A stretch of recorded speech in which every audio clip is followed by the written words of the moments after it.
Nearly 25 years ago, for the very first time, traffic lights were introduced on Gambian roads to improve road safety and manage the growing flow of vehicles and pedestrians. The busy Greater Avenue Senegambia intersection was the first in the Greater Banjul Area to get a traffic light, followed by several other high traffic areas.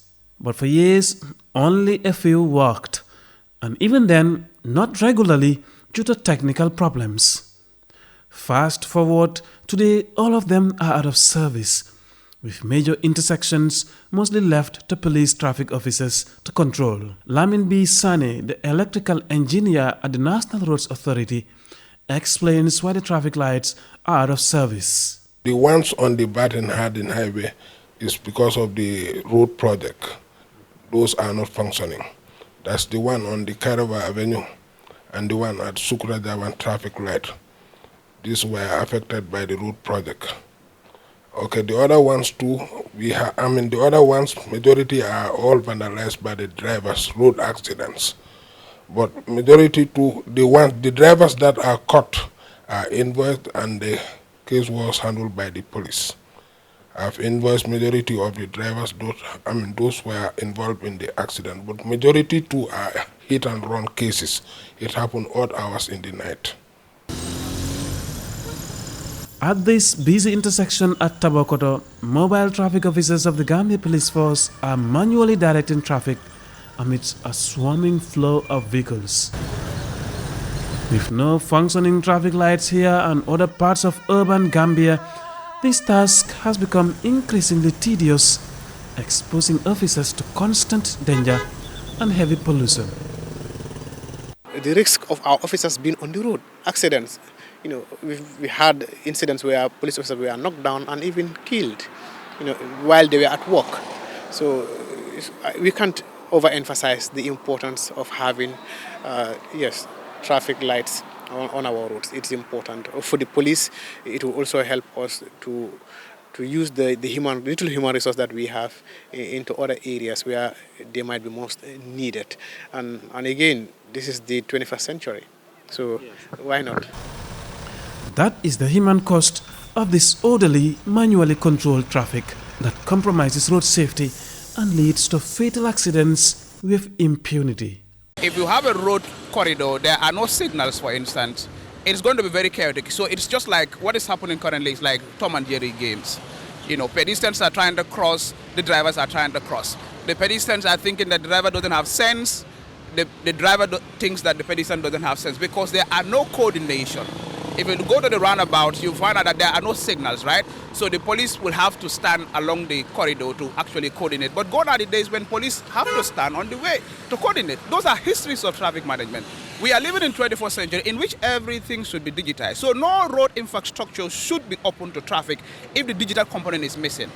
Motorists, commuters and pedestrians are the direct victims of traffic-related bottlenecks.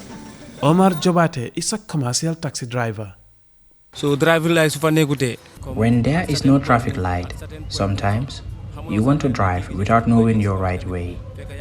You just jump into the traffic when you are supposed to wait.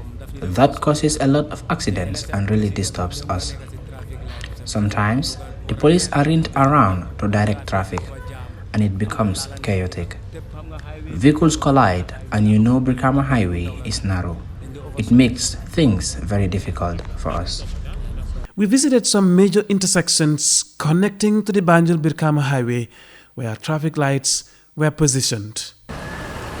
In their frail condition, some of the traffic lights have only their poles remaining, with lamps dangling or waiting to be disposed of. Like the rest across the country, this traffic light has been out of service for many years. Now it stands as a relic of the past when drivers relied on it to navigate this busy intersection.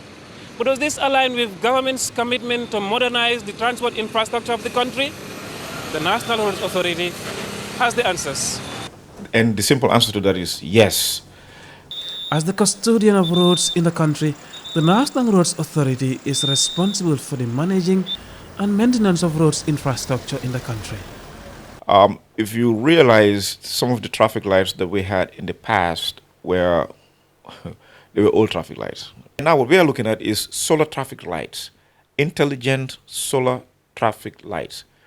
This is what's being procured, and we are expecting the delivery of those shortly.